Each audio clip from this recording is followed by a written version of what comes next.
If you're a Pittsburgh baseball fan, then this is the podcast for you.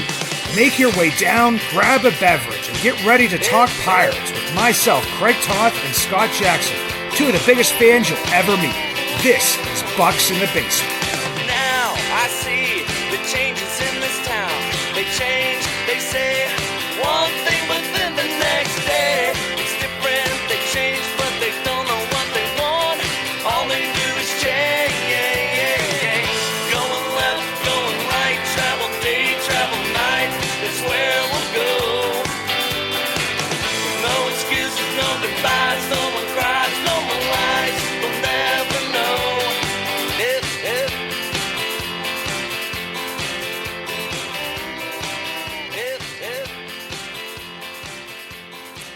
I talk a lot about how teams like the Pirates need to thread that needle, but I feel like at this point in time, it's kind of like walking a line in Johnny Cash style, where if you lean one side too much, then it's almost like you have to buy into that narrative. You have to jump on board of something and not ever get back on that line, never switch to the other side.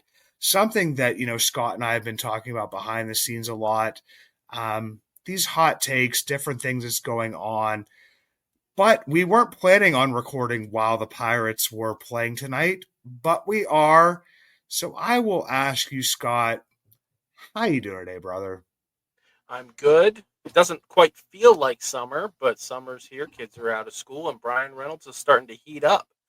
So you and I, we don't like hot takes, and we're not afraid to admit we were wrong about something. Unlike a lot of people who will bend the facts to meet their narrative, I can readily admit that I was ready to DFA Canario after about 2 games, and I was wrong. And even though he hasn't been playing very much, Tommy Pham has been inexplicably getting a ton of playing time. I'm ready to keep Canario around.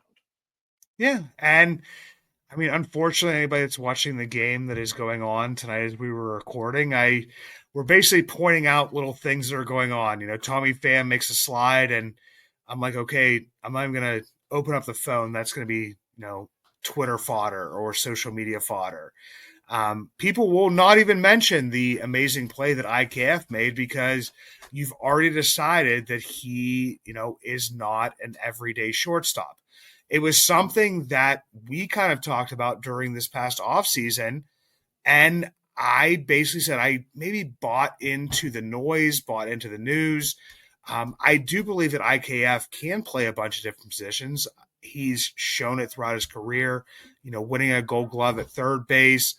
With a lot of these players, maybe second base is their best position, but has had some good years at shortstop. And I looked into the numbers a lot more, put them out during a previous episode, that his top years, aside from last year when his offensive numbers went up with the Blue Jays when they were kind of bouncing around to different positions, he had his best years at least in totality with WAR. And I know that WAR has its warts and stuff that may not, work itself out and people will fight back against that. But overall kind of had his best years with the Rangers when he was playing their full-time shortstop, with the Yankees when he was their full-time shortstop. So, I mean, you don't have to look for, these little plays and these little mistakes that he made, because, the guys that are great at shortstop, they kind of win the Gold Gloves. There may be other guys in competition, but if you have a competent shortstop who is a fairly good hitter, at least for average, and right now with the on base, the OPS, pushing itself up over 700, you can't mention, okay, well, IKF's been a really good hitter, but I still feel like he's playing out of position.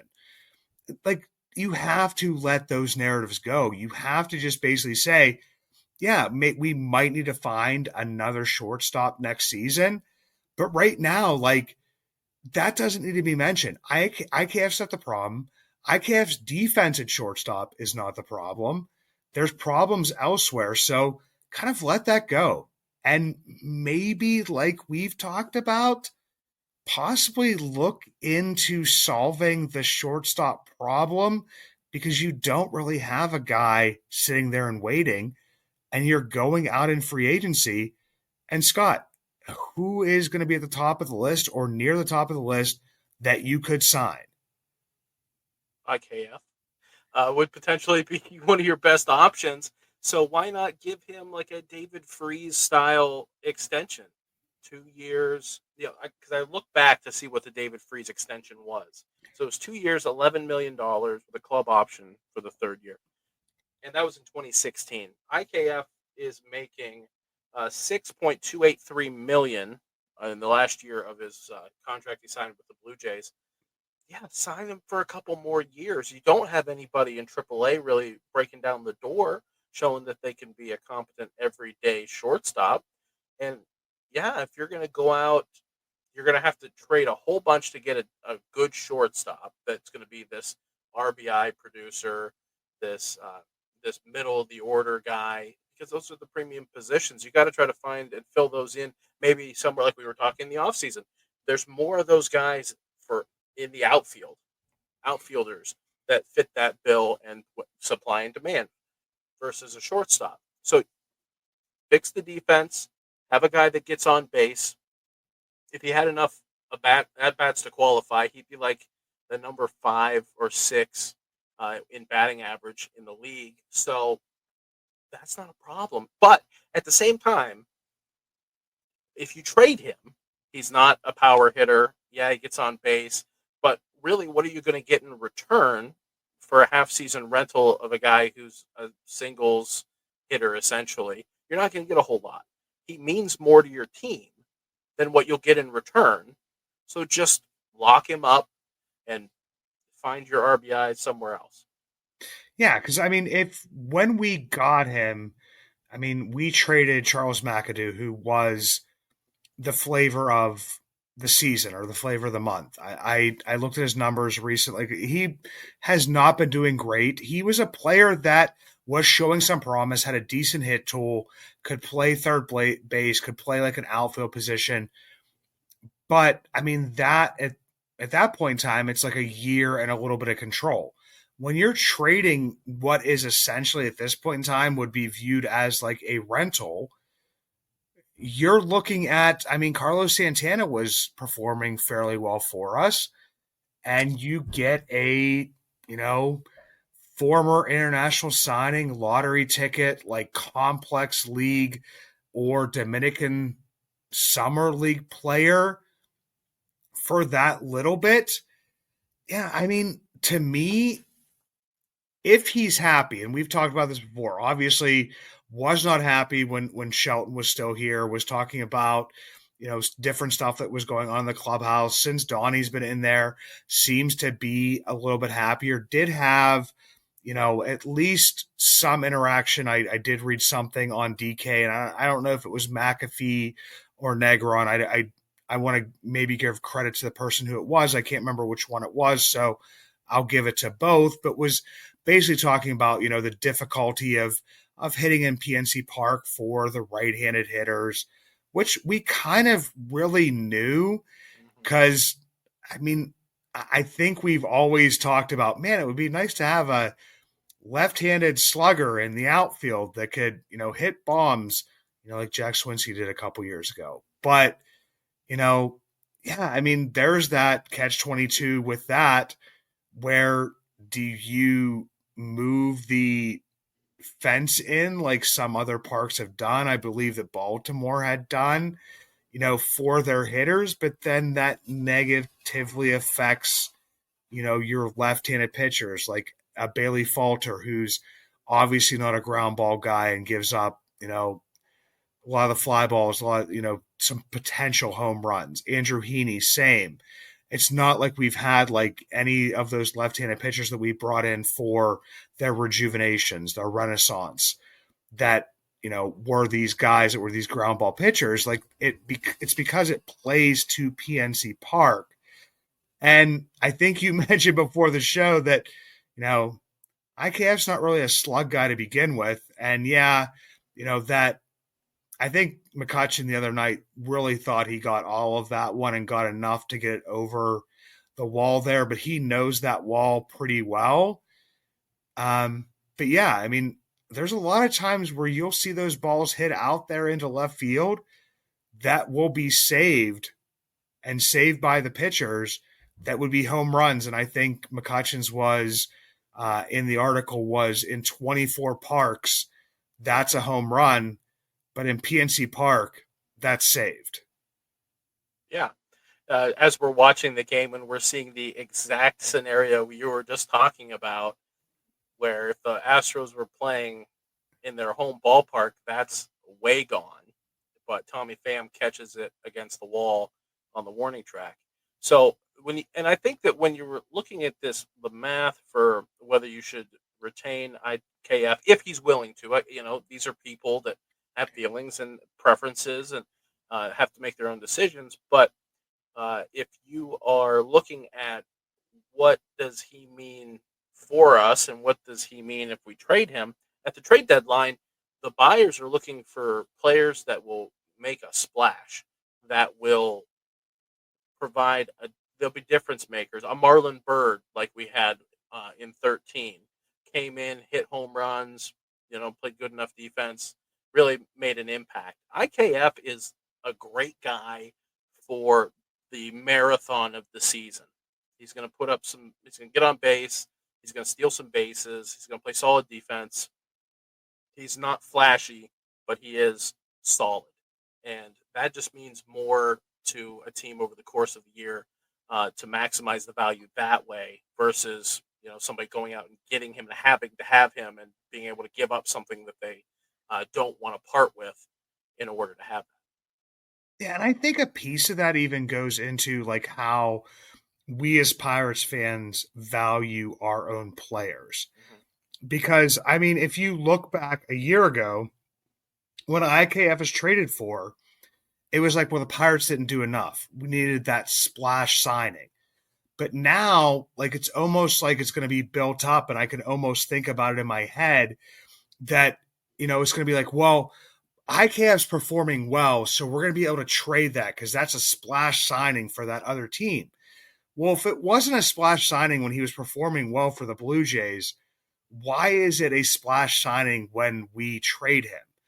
It's the same thing as like when we traded Adam Frazier. And I love Adam Frazier. Like he's just one of those like just good ball players, like the guys that like I cheer for, obviously a Pittsburgh Pirate. But when we traded him, it was at obvious, the height of his performance. But we knew what Adam Frazier was as a player. Like he would go on those hot streaks. You got him getting into that hot streak, one of the best of his career. But was it really like if any team was just like, oh yeah, we got Adam Frazier, that was not a splash signing. Like we build these players up in our head. And to me, I think about like a Brian Reynolds. And I know I always go back to him for this different stuff, but it's a player we've been talking about, and I've been talking about since this podcast kind of started, is that like he had that 1 year where he was a star and building himself towards superstar. And since that, it's declined to where like he is a star for the Pirates. But if you watch MLB Network, if you watch any other stuff, I mean, they mention Brian Reynolds. They like Brian Reynolds. He's a good ball player. But he's never mentioned in that like star category. So we think, oh, if we trade Brian Reynolds, we're going to trade our star. So we should get the world. Well, yeah, if you trade him a couple years ago when he was still at that, maybe potential superstar level, yeah, you'll get that return that you would want to get. But if you wait to trade him, like I know that like there was a discussion with Charrington, and we're jumping all over the place here, but like that, there's only like a couple untouchable players, and you're talking about a Cruz and a Skeens, and so obviously people are going to be like, okay, what will we get for Reynolds? Well, Reynolds is a really good player. Well, obviously he's not playing good this year, but he's not to the level that everybody thinks he is. It's not major league wide. Yeah, Like I think that I had a discussion with somebody where somebody said, "Well, people that knew baseball or were big Pirates fans, they would get that, but that's how the casuals would react." Well, I hate to tell you people, I mean, you're listening to this, you're a diehard, but the majority of Pirates fans who I interact with and who I just interacted with at my, neighbor's 11-year-old birthday party, they're casuals. That's what the majority of Pirates fans are. Do you know what I mean? So like, yeah, they'll think, oh, well, Brian Reynolds, all-star. I remember what Brian Reynolds was like. We should get a ton for him. No, that's not how it works out. That's not how yeah, baseball works out. It's like a very weird paradox, or like we almost get like caught in like our own little world here, our own little bubble here in Pittsburgh. And if somebody's a star for our team, we just think that they're a star everywhere else. yeah. And for the trade value of Reynolds, I think the math on that changed when he signed the new contract. You still have him on his initial 6 years of control, and he's performing like that, and you trade him. It's a completely different, even if he's in arbitration, it's a completely different return versus the money he's making now. And I think that, yeah, the mentioning that, when Frazier was traded, I think the fact that he was an all-star starter as well that year really impacted thing. Got some more eyes on him, which could probably drive the price up. But in the articles you were talking about with I think Jeff Passan that was talking about um, who the Pirates could potentially move. I mean, we may be seeing what we talked about in the offseason with Bednar as one of those that they mentioned. If he's playing well enough to recoup some of that value that he had in the past, and then you try to sell high on him, before, and hopefully it doesn't happen, but before he flames out again, get the most that you can, and then move on to that next man up situation. That's, but then again, same thing you're talking about is I think that Pirate fans will overvalue what they can get for Bednar because he's a Pittsburgh guy, he's the renegade, he's been our closer. Yeah, I hate to tell you, he's not gonna bring you the kind of return that like a Josh Hader brought. He's not at that level, but we have it built up to your point in our minds that yeah, he's the end all be all for closers, and we should get a king's ransom for him. We had one shot at that, and we know how that turned out with closers in the past. So you got to strike while the iron is hot, and maybe not shoot for the moon on all of these guys that we've built up so much, because it's also part of it because we're watching the games and they're a business and their business is selling tickets. So there's a certain level of propaganda, for the lack of a better word, promotion that goes into building these guys up. Hey, you got to come see Bednar. You got to come see Reynolds. Because when we're, and that's happened so many times, when we're out of the race in May and June, they got to sell tickets. So they're putting it on the backs of these players and really building them up that way. Yeah, and Bednar has performed, well recently. And I think his trade value is obviously higher at this point in time than it was anytime last season, obviously at the beginning of this season. But it's nowhere near where it was 2 years ago. At that point in time, two-time All-Star, was out there in Major League Baseball. He was, being talked about a lot. Obviously had better numbers than he is now. So it's just like, yeah, you're at this point in time trying to build up that trade value, and then you're not going to get what was possibly being discussed a couple years ago with years of control. Whereas now it's like, okay, well, this is what the Pirates gave him in arbitration during this offseason. Well, if he kind of comes back and performs a little bit better, then we're going to have to pay him more, and we don't have control of this player for as long as we had previously. And to me, that's the weird thing is like, I know that Noah Hiles wasn't working for the Pirates when there was this potential, deal on the table, for Bednar, and then that the higher ups above Charrington, obviously nutting, kind of nixed that deal. It's weird to me that it's coming out now.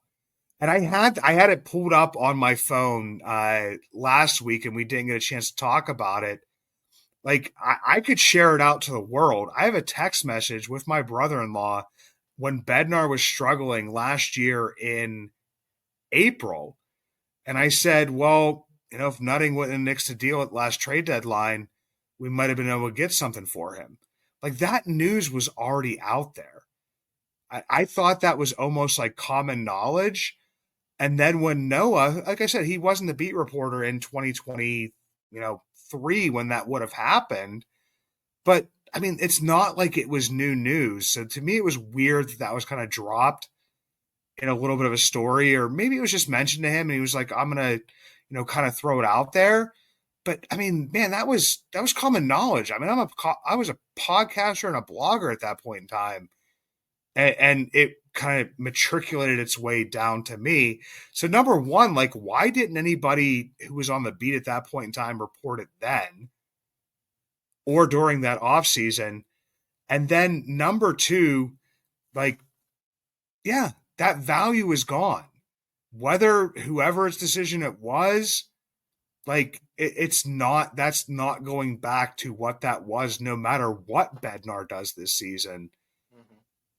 But I mean, if you want my opinion, yeah, I think you have to move on from him at this point and get the most value that you can, but just kind of brace yourself for what you're going to get back.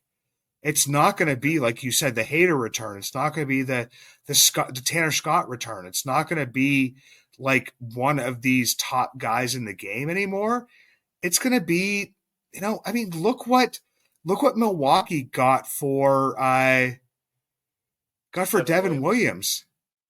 Yeah, you got Nestor Cortez, and then another player who's been performing, okay, kind of throughout this season. But I mean, you didn't get the Devin Williams return that you would have got when he was the Airbender. You got he was kind of injured, he came back, he's performing kind of well, and we got to get what we can for him. So that's what my thing is a lot of these things is just kind of preparing yourselves for if you would trade these types of players. I mean, we talked about Reynolds. You talked about, maybe even Mitch Keller with his promise if you trade him. Right. Does he have as much right now because of the contract he's under? Brian Hayes, obviously, with the way he's performed and, the injury to his back and different types of stuff. Like, where does that go? So, yeah, I mean, we get these players because you said we watch them every single day. They're kind of built up in our heads that it's just like, well, we should get amazing stuff for this. And I don't know if it's going to be that. And this all came off of a conversation that both of us believe that we should probably maybe at least explore the possibility of keeping IKF, because if not, you don't have another answer for next year. And that answer could be, Jared Triolo, who we don't know what he is, because he's gotten playing time sporadically this season, had more playing time at the end of last season. But I mean, God, he could be a piece, but he's obviously not an answer.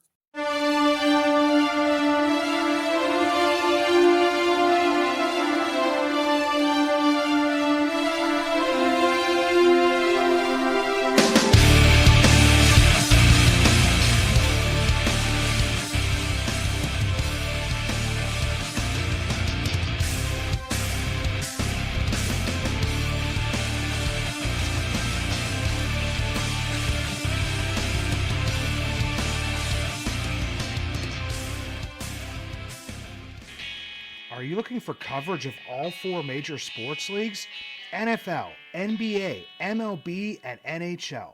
Look no further than SportsVival. At SportsVival, they are dedicated to providing quality sports analysis, up-to-date news and original content with a focus on draft and prospects, analyzing how teams are built and how franchises evolve through their strategic decisions. Without sports, how would we survive? Sportsvival, proud partners of Bucs in the Basement. So not everybody has to be a big home run hitter or bring a ton of slug. As long as you get on base and you set the table for the rest of the lineup, he's. I think it's perfect how they're using him, having him in the 9 hole, and at a much higher than average clip. He is setting the table for O'Neal Cruz and then McCutcheon and Reynolds after them.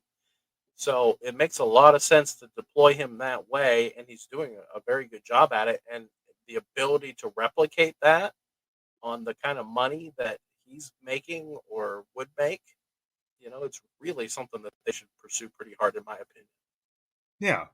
And I agree with you on that, Scott. I mean, you've brought it up, and you brought it up even a couple weeks ago, like, and I don't think we even really discussed it, just, kind of between me and you.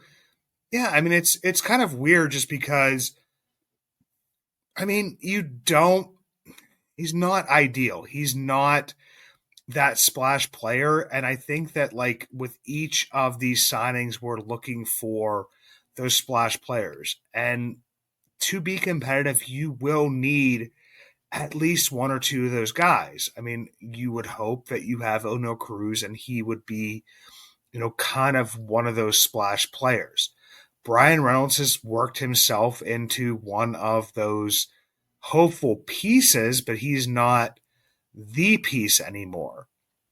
And to me, if you kind of make all these trades, do all this stuff, like, it's like, are you robbing Peter to pay Paul? I think I think I made the analogy to you before here. Are we cutting off our nose kind of like to spite our face? Like, yes, we have pitching, we have all this different stuff, or even trading an IKF. People have talked about trading a Keller. Well, you have an established major league pitcher, and then you're bringing up the question marks. And what are you filling that with? Are you going to be able to fill that with major league ready pieces? Well, I mean, people weren't happy when Huntington did that.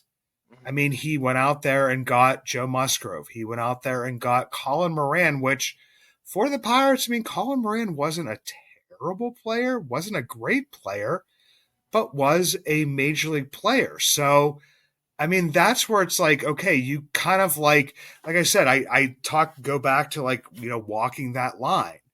It's like, okay, we traded Starling Marte probably at one of the lowest points of his career, coming off, I believe, like a 1.9 WAR season, wanted to be traded. And everybody praised him. I mean, go back and listen and read everything because he did something different than Huntington. He went for the higher upside players. Now, if you want to blame Cherington and stuff for the development of Peguero, for the development and the injuries that went to Malone, like, okay, that's great.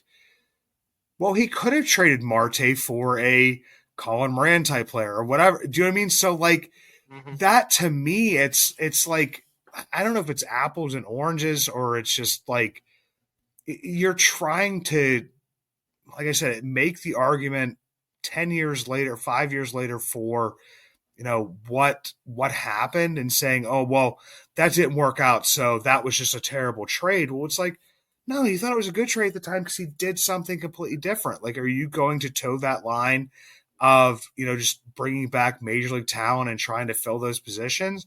Are you going to take a swing? And maybe it doesn't work out. Maybe it does.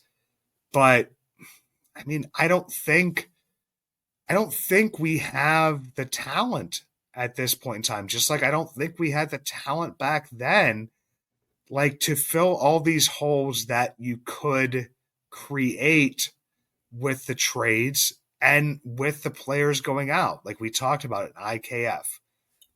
Like, who does that get replaced by? So then you have a hole at shortstop along with the hole in left field. Can Brian Reynolds play right field long term? Is McCutcheon coming back? Is he going to DH? Then you have two outfield spots. Right. So like, even if you like work together this magical thing where you trade all these guys, are you going to be able to fill all these holes? And it just makes sense to me to like basically say, IKF, can you do this? Does it happen? I don't know, but at least it keeps you on a level playing field that you have this year that you don't have to replace next year and maybe the year after that. Yeah, I think of the players being considered for who you can have a ready replacement for. Bednar, Santana is ready to go. I think it'd be the full time closer. We saw him do that. He's very efficient and locks down the games. And Mitch, I think that there's an opportunity if you can not just to offload his contract because he is making quite a bit of money for a team like the Pirates, but you have the arms in AAA that could potentially not perform in the same way that he has been, but there's the opportunity there that they could grow into it. Um, and if you can get an impact bat, but really that comes back around to the same point that we've been making is what do you truly across the league see Mitch as? We like Mitch because we saw him struggle and we saw him succeed, and we've seen him grow into being a solid major league pitcher. But around the league, when you look at his numbers, where do other teams value him, and how much of a value do they really put on him? Is he a number three? Is he a number four? He's not a two across the league like we see him as here. Yeah. And I mean, I feel like that was like kind of like the same with Musgrove because we knew that we saw the potential with Musgrove. And then once he got to San Diego and when he was healthy, you got to kind of see what he could be. But then you can't take what you saw afterwards and put that to what the trade value was at the time. Right, right. Like, and like I said, that was the same thing kind of with Marte. It was the same thing with Frazier. I mean, you traded Jamison Tyon coming off of a second Tommy John. I mean, you traded JT Brubaker when he hadn't even come back yet. I mean, I'm trying to think of all these players.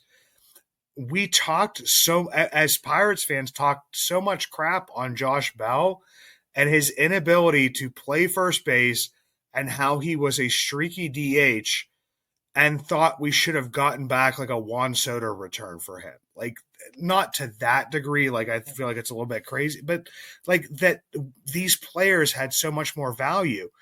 And one thing I wanted to get into before we get going here is Andrew McCutcheon and why that kind of like clicked into my head here is that Andrew McCutcheon, and I've said this for the past few years, is he's a solid player, has not hindered this team whatsoever when he's been healthy.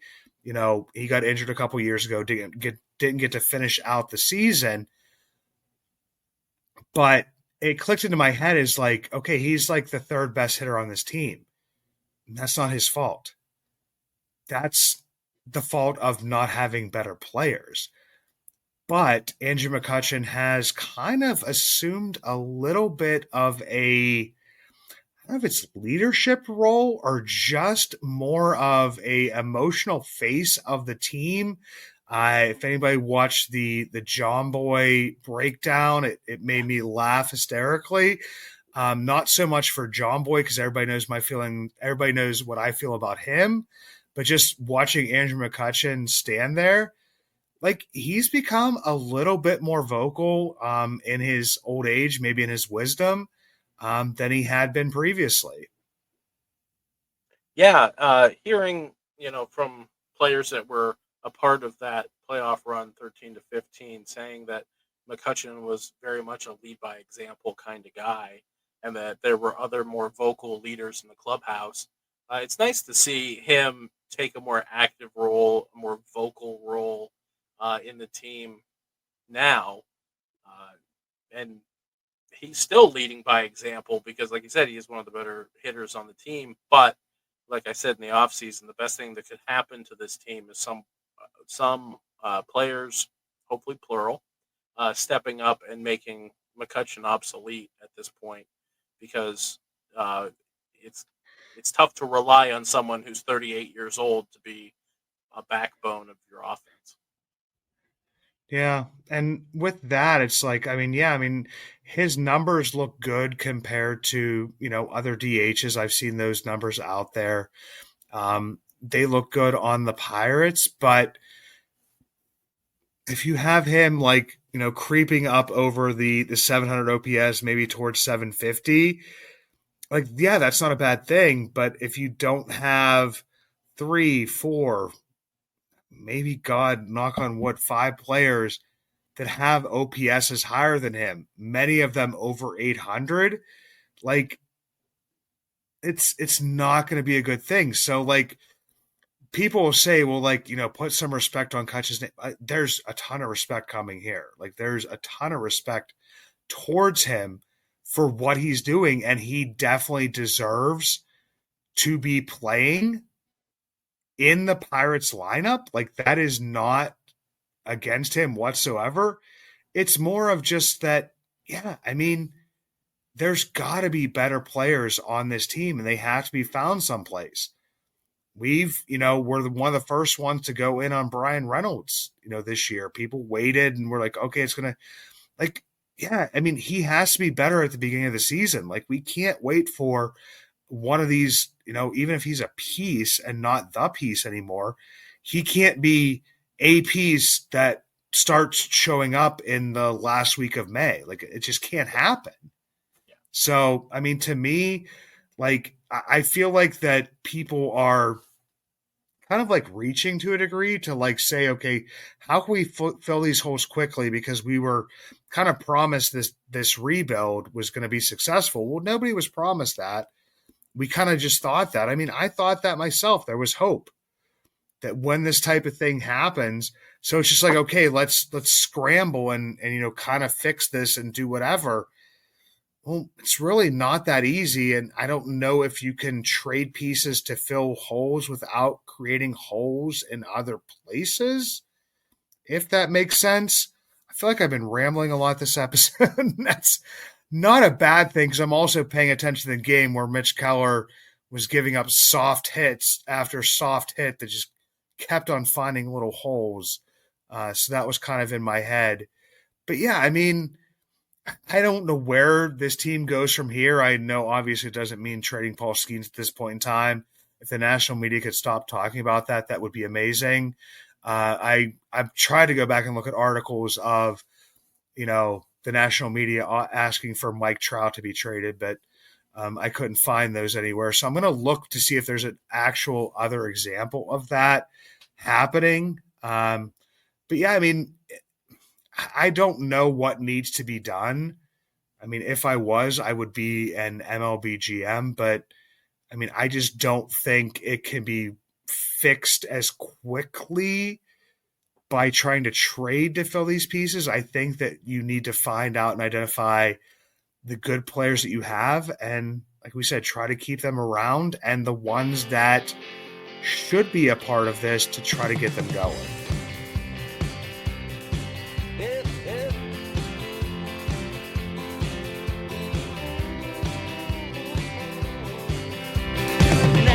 I see the changes in this town. They change, they say one thing, but